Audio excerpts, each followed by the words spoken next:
Makanya dalam tradisi Bugis angkaya sa sompasara agisa na sompasara ya harus si bawa pinta. Ada makna jarumnya itu simbol laki-laki, ada makna pinta itu simbol perempuan. Jarum memang kuat, tapi kalau tidak ada benang itu tidak bisa menjahit sesuatu. Iya, maka dia tahu pandritan dia mulai pasitapang isi dewa juaju nareko degaga jarus si bawa pinta. Ya ko pinta ni bawang tidak bisa berselip, tapi kalau hanya jarum itu tidak bisa merekat. Maka suami yang harus berselip, kemudian jarum yang berselip, kemudian ini sebenarnya benang adalah mengikat. Makanya rumah tangga yang bisa mengikat rezeki, bisa mengikat keberkahan, sebenarnya adalah istri. Kuncinya begitu. Makanya kau kagak metilongi di arwanewe, tidak usah, serahkan ke istri. Kalau ibu bapak masih hidup, serahkan juga ke ibu. Saya pakai ini tawadu sekali ya. Ngaku bodoh tapi baca ayatnya canggih. Emang begitu orang alim ya. Barakallahu fikum. Makanya dalam tradisi Bugis angkaya sa sompasara agisa na sompasara ya harus si bawa pinta. Ada makna jarumnya itu simbol laki-laki, ada makna pinta itu simbol perempuan. Jarum memang kuat, tapi kalau tidak ada benang itu tidak bisa menjahit sesuatu. Iya, maka dia tahu pandritan dia mulai pasitapang isi dewa juaju nareko degaga jarus si bawa pinta. Ya ko pinta ni bawang tidak bisa berselip, tapi kalau hanya jarum itu tidak bisa merekat. Maka suami yang harus berselip, kemudian jarum yang berselip, kemudian ini sebenarnya benang adalah mengikat. Makanya rumah tangga yang bisa mengikat rezeki, bisa mengikat keberkahan, sebenarnya adalah istri. Kuncinya begitu. Makanya kau kagak metilongi di arwanewe, tidak usah, serahkan ke istri. Kalau ibu bapak masih hidup, serahkan juga ke ibu. Saya pribadi Pak Bu, saya kasih tahu rahasia, saya itu jarang sekali berdoa. Yang paling banyak saya titip itu kepada istri. Hanya saya sampaikan kepada anak yang pengantin laki-laki, kalau ada sesuatu yang kita ingin minta, serahkan ke istri. Nanti istri yang berdoa, itu paling cepat Pak. Malaikat itu lebih mudah menerima doanya istri, karena memang dia dengan kelembutannya, itu tangannya ketika dia angkat, itu malaikat bertasbih. Itu hebatnya perempuan. Apalagi kalau wanita hamil, oh itu ulama kita menyuruh, kita disuruh menitip doa. Ibu yang hamil itu, wanita yang hamil itu doanya mustajabah sekali Pak. Makanya wanita yang berhamil itu dianggap al-jihadu fisabilillah, doanya mustajabah. Makanya saya sampaikan kepada pengantin laki-laki, semua yang hadir, bahwa kalau ingin hidupnya berkah, perbaiki kasih sayangmu kepada istrimu. Pakanja kilalay paputita loko beneta, insya Allah. Tapi saya kasih tahu, jangan coba-coba menyeleweng, jangan coba-coba selingkuh. Kenapa? Seorang ulama penghafal Quran tinggal di pondok pesantren, hafal ribuan hadis, mengajar di pesantren, sholat 5 waktu setiap hari. Tapi ketika dia melakukan persinahan, dia pasti dijatuhkan sejatuh-jatuhnya. Kita sudah lihat Pak, kurang apa dia sudah hafal Quran, tapi ketika dia melakukan persinahan, perselingkuhan, coba lihat, dia jatuh, padahal dia sudah hafal Quran. Apalagi yang tidak hafal Quran. Saya kasih tahu, ini nasihat untuk kita semua. Makanya ulama itu sering ada yang takut sama istrinya. Sebenarnya tidak takut, dia cuma takut sama murka Allah. Ketika istri senang mendoakan suaminya, insya Allah kehidupan akan mudah. Maka rata-rata orang yang jatuh itu karena di situ. Coba kita periksa saja orang hebat yang jatuh, pasti ada kaitannya dengan masalah dengan istrinya. Makanya saya selalu mengatakan, janganlah berpikir menikah 2 kali. Ayat yang sering dipakai orang Pak, fankihu ma taba lakum minan nisa'i masna wa sulasa wa ruba' fa in khiftum alla ta'dilu fawahida. Ayat itu saya pernah ngaji kitab, ternyata ada ulama tafsirkan lain, bahwa ayat ini bukan perintah menambah istri, tapi perintah mengurangi istri. Karena orang Arab dulu istrinya ada yang sampai 20-30an. Maka turunlah ayat ini, fankihu ma taba lakum minan nisa'i masna. Kenapa dia langsung menyebut 2 bukan 1? Kalau seandainya perintah menambah istri, pasti dia sebut dulu 1, 2, baru 3. Tapi kenapa dia langsung menyebut masna, bukan 1 yang dia sebut? Artinya perintah ini mengurangi, bukan menambah. Itu salah satu penafsiran ulama. Cuma kadang ustaz ceramahkan, katanya dipakai untuk menambah istri, padahal ustaznya juga takut. Ini yang saya kasih tahu. Makanya saya kasih tahu juga kepada pengantin perempuan, karena ya komite geretak nabut tingarone dina dua mi anak darah pura nabut teh gitu kan Pak Di, insyaallah. Makanya saya wasiatkan tetap jaga hubungan. Nah sama dia itu gaga, tidak ada laki-laki sempurna Pak, juga wanita tidak ada yang sempurna. Nanti kelihatan itu. Makanya saling melengkapi. Hunna libasul lakum wa antum libasul lahunna. Wanita itu, istri itu adalah pakaian untuk suami, dan suami itu juga adalah pakaian untuk istrinya. Ya, pakaian itu menutup kekurangan. Makanya kita istri itu harus menutupi kekurangan suami. Jadi harus tahu nanti akan ketemu salah ya, makokak dia pegang masalah belum muncul, nanti 2 bulan 3 bulan baru muncul. Jadi nanti ketahui sifat aslinya, oh begini, ketahuan itu. Kemudian dalam membina bahtera rumah tangga, saya kasih tahu kunci. Jika ingin melahirkan keturunan yang soleh dan soleha, agama menunjukkan 4 waktu. Yang pertama, berhubungan sesudah sholat duhur. Itu paling bagus Pak. Makanya di dalam hadis itu disebut, ketika Rasulullah mengatakan, ketika engkau ingin masuk ke dalam kamar ibu bapakmu di siang hari, maka ketuk pintunya. Kenapa siang disebut? Itu para ulama hikmah mengatakan, itu isyarat bahwa sesudah sholat duhur itu terbaik. Guru tak Profesor Dr. Quraisy Shihab itu pernah berwasiat untuk salah seorang ulama di Bone, bahwa ketika engkau ingin melahirkan anak yang soleh dan soleha dan cinta ilmu, maka berhubunganlah sesudah sholat duhur. Kalau menyebabkan istri hamil, insya Allah anakmu akan cinta agama. Yang kedua adalah sebelum dan sesudah sholat subuh. Itu juga bagus Pak. Ya, makanya ketika wanita menolak di malam hari, makanya hadis itu menyebut batasan sampai subuh. Ketika suami minta kemudian tidak dikasih, maka wanita itu dilaknat oleh para malaikat hingga subuh hari. Kenapa disebut subuh? Kenapa bukan sampai duhur? Karena di situ wanita diberikan kesempatan untuk melayani suaminya di pagi hari. Nah, makanya pasang ibu timakun lagi. Setiap selesai sholat subuh dinda, kalau mau keluar kamar harus minta izin kepada suami. Ya komeki masuk oleh kamar kan bila kita sayang sama kibor lagi wepel lah. Ya kau makan aja nak, ya, ajak tasu. Maka kemungkinan ada serangan pajar. Nah itu, ini tuh pengantin baru. Ini saya ingatkan. Nah mau pengantin kada luar saya makoto, karena pengantin baru bawah. Kemudian ada waktu yang terbaik kalau kita buka dalam kitab Iyalimitin karangan Hujjatul Islam Imamul Ghazali. Saya dapat itu ternyata ulama kita dulu mengajarkan kepada orang tua. Orang tua melakukan sampai hari ini. Cuma banyak orang tidak tahu. Kega, kenapa banyak orang menikah menjelang Ramadan? Magi na mega tau ipak bonti kome tamar malam. Mega makan na pakai mak malam. Itu bukan alasan pokok.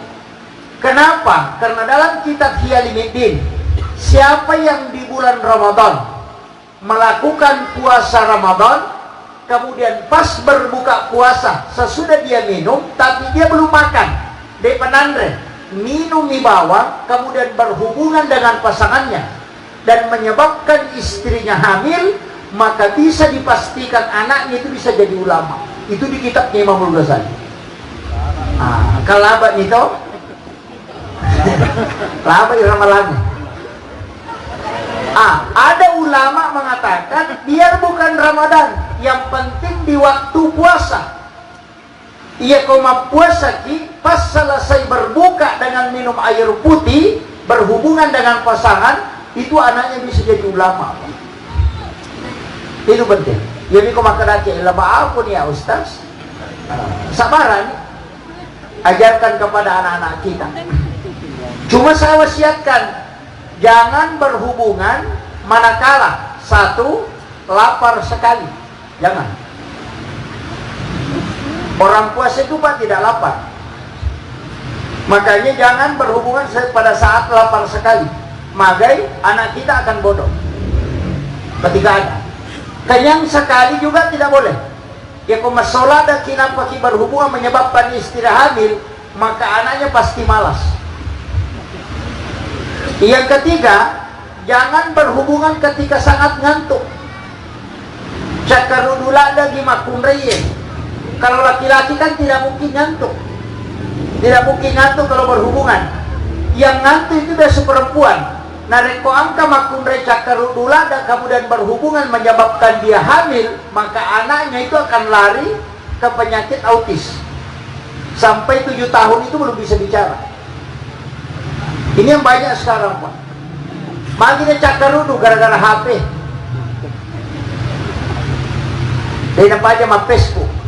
Pak ya itu Facebook Pak Bu, dia gak ada istirahat. Dia nak kena tinro Facebook itu. Dia nak tanedi matinro, dia itu tatinro. Oto kita rita T2 buka Facebook, tanah dia natinro. Tante talu tak buka apa tuh. Tante apa tak buka 24 jam Facebook tidak bisa istirahat. Makanya saya kasih wasiatkan, mestinya dalam rumah tangga handphone itu ada waktunya dimatikan Pak. Yana tatte aserana wani, matikan handphone supaya kita bisa bicara dengan anak-anak kita. Saya punya guru itu profesor, itu mengatakan di dalam keluarganya, dia mengatakan jangan hubungi kami di atas jam 9 malam. Anaknya dia matikan HP-nya, istrinya mati HP-nya, dia juga HP-nya dimatikan supaya ada bicara angka sifat bicara si banakna. Sekarang kan orang tidak bisa bicara lagi.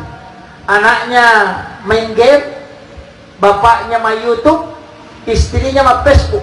Dia kena sifat bicara. Ada yang parah Pak, tama kamarae sifat 2 dia kena setekam. Tulipat jaluk nama makoi. Ini sudah penyakit Pak. Ini bahaya. Dia kena sifat bicara anaknya, sehingga masalah anaknya tidak ada. Dia hidup di tengah orang banyak tapi merasa kesepian. Kenapa? Karena hilang semua. Berkah rumah tangga mulai hilang. Makanya 3 hal jangan tinggalkan Pak. Yang pertama 3 hal ini. Pertama, makan bersama dengan keluarga. Ajak lalu nade tanda siba keluarga tak. Istri, suami, anak-anak, mertua kalau ada, kumpul makan bersamaan. Itu berkah dan menjauhkan penyakit. Sekarang mamula ditadeng. Anak namanya kalau na televisi, bapak namanya ko meja makannya, bayi namanya ko lala dapurnya, anak namanya ko saya nakadere. Tidak ada, berkah dicabut. Itu penting. Makanya saya kasih tahu juga tukang masak untuk besok, kalau mengeluarkan nasi mampas sunan reki, kalau sejenan rewe alaki mangkok-mangkok, kemudian tutup bagian tengahnya, baru dorong ke bawah. Iko bunga tatan ini tongko itangana, supaya aja nasa kita itangana. Itu disunahkan. Rasulullah mengatakan selama makanan itu masih ada bagian tengahnya, maka berkah Allah itu dari langit selalu akan turun, dan itu tersambung Pak. Tapi ketika orang mengambil bagian tengahnya, itu berkahnya sudah terputus. Dari situ kenapa orang Arab selalu menutup makanannya itu bagian tengah nasinya itu. Dia kasih tempat di situ supaya tertutup. Itu supaya kita tidak ambil. Makanya yang di tengah-tengah itu nanti diambil, dimakan oleh pengantin dan juga keluarganya, karena itu berkah Pak. Makanya kita dilarang, tidak boleh mengambil makanan yang di tengah itu. Ya komandre si bawa keluarga tak jangan ambil tengahnya. Makanya istri nanti ambil yang di tengah. Megapot itu toko saji langsung tanganan alam, itu langsung terpotong berkahnya. Ini penting untuk ibu-ibu yang menghidangkan makanan. Ternyata ibu-ibu bawa kesempatan di rumah juga begitu Pak. Jangan hilangkan tengahnya makanan. Itu terpotong berkah dari langit ketika terpotong. Makanya nasi tumpeng itu kan dipotong di atas. Oh itu jadi masalah Pak. Itu tidak, orang tidak tahu. Kemudian yang kedua, kalau mau jauh dari penyakit, kemudian itu kan makan bersama. Jadi aja tetap sirkagi makan bersama si baki dengan mana? Tidak. Kalau kurma ya cocok. Di masa Nabi kan makan pakai kurma. Makanya kalau satu bagi, satu piring 7 orang tidak masalah karena kurma. Ya makokokan bisa jadi masalah. Ya kokajulau. Ya, makanya tidak bisa ditafsirkan juga secara langsung, dipahami bahwa secara tekstual. Kemudian, wasiat saya, jangan berhubungan ketika salah satu pasangan sudah bermimpi.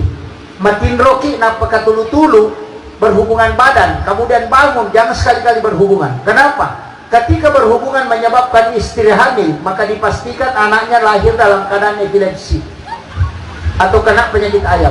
Itu penelitian Bapak Profesor Dr. Dadam Hawarij dalam buku Psikoterapi Al-Quran. Ini dalam membina bahtera rumah tangga itu penting sekali. Makanya hindari itu. Makanya Rona Binta Nasuroki Majenne, siapa yang berwudu sebelum melakukan hubungan, insya Allah ketika menyebabkan istrinya hamil, anaknya akan menjadi orang yang baik. Itu kuncinya, Pak. Ya nak jenne mo tema barakat tuh. Yang penting berwudu. Makanya Nabi sunnahkan untuk berwudu sebelum berhubungan. Tanyakan memang. Makanya doa-doa itu penting, Pak. Kemudian, ketika wanita hamil, usahakan suruh dia menghatamkan Al-Quran untuk anaknya, berbolak-balik membacakan Al-Quran. Pernah mungkin kita dengarkan kisahnya dokter cilik Al-Quran itu yang dari Iran, yang di umur 5 tahun hafal Quran 30 juz dan juga dengan lengkap dengan tafsirnya. Itu karena ibu bapaknya habis Quran. Tapi dia bikin syarat, saya mau menikahi kamu dengan satu syarat, setelah kita menikah jangan keluar dari kamar. Wah, ini yang susah, Pak. Nah, ini dene nasalay kamara. Tuduh ko mi kamara emon rogang kajajian anak. Denang kana nonto, denang kana lau pasai, denang kana jokka, denang kana gosip. Tinggal saja di dalam kamar, hanya menghatamkan Al-Quran sampai anaknya lahir. Dan ternyata anaknya lahir umur 5 tahun dia sudah hafal Quran. Itu mengalahkan Imam Syafi'i. Dan bukan hafal saja, tapi juga sekaligus dengan tafsirnya. Itu hebatnya. Tapi ini makun reta kuisuri makoro denulai. Melo suruh mundur kamarai aja nasu-asu dega, mempet di ulu. Makanya yang penting kalau wanita hamil, suruh saja hatamkan Al-Quran. Beberapa kali dia baca Al-Quran, insya Allah anaknya itu akan merekam terus. Di dalam perut itu akan merekam. Kemudian kuncinya ketika wanita melahirkan, wah ini penting, azankan. Penting diazankan. Bangun nih, siapa yang disuruh azankan? Bapaknya, bukan neneknya, bukan ustaz. Karena suara pertama melo enang kalingan anak untuk mempengaruhi dia itu sebenarnya adalah azan dari bapaknya. Dia kosak dan namo ambo nanang kalinga pasti dia nurut ke bapaknya. Dan sampai dia rekongkan anak nenek nak bangun nih, pasti neneknya yang paling dituruti. Coba periksa, Pak. Kalau ada anak kita bila neneknya dulu yang azani, pasti dia paling dituruti. Kalau dia bicara, bapaknya dia tidak akan turuti, tapi dia akan turuti neneknya. Maka sebenarnya kenapa kita disuruh azankan itu, bapaknya disuruh supaya anak ini nanti tunduk kepada orang tuanya. Itu hikmah. Kemudian sunnah setelah itu baru dimandikan, bersihkan darah yang ada pada dirinya anak-anak itu. Kemudian setelah itu kan dia azankan dulu baru dibersihkan sebenarnya. Cuma kadang kalau dia di rumah sakit nanti dibersihkan baru diazani, itu tidak masalah. Kemudian saya kasih tahu, anak-anak kita jangan kasih lewat satu waktu sholat di rumah. Misalnya jaji anak tak sebelum loro, sebaiknya pas duhur langsung bawa ke depan mimbar masjid. Sholat sunat, titip kepada Allah, doakan, insya Allah hatinya akan terikat dengan masjid. Itu kuncinya. Cuma ini masalah dia. Nah sebab makanya nenena denawadi pano boleh nah rekodena kan dapat pulau sona. Wah itu jadi masalah. Nah ini makanya masalah juga di dalam tradisi kita. Padahal penting, sahabat Nabi ketika anaknya lahir langsung dia bawa ke Ka'bah. Nabi ketika lahir itu langsung dibawa ke Ka'bah. Kemudian itu dititik, diikat kalbunya dengan tempat ibadah. Makanya kalau tidak dibawa ke masjid, usahakan masukkan ke dalam mihrab. As-sampaya sunnati, kemudian doakan. Minta kepada Allah supaya hatinya diikat dengan ibadah. Itu penting. Ya kau maraji itu nanai, namo mabicu, kau nakali kita bang, pasti dia diam. Iya kau macam ni matu joka, maka dia akan menangis kalau tidak dibawa ke masjid. Itu kuncinya Pak. Itu ulama dulu kita sudah ajarkan.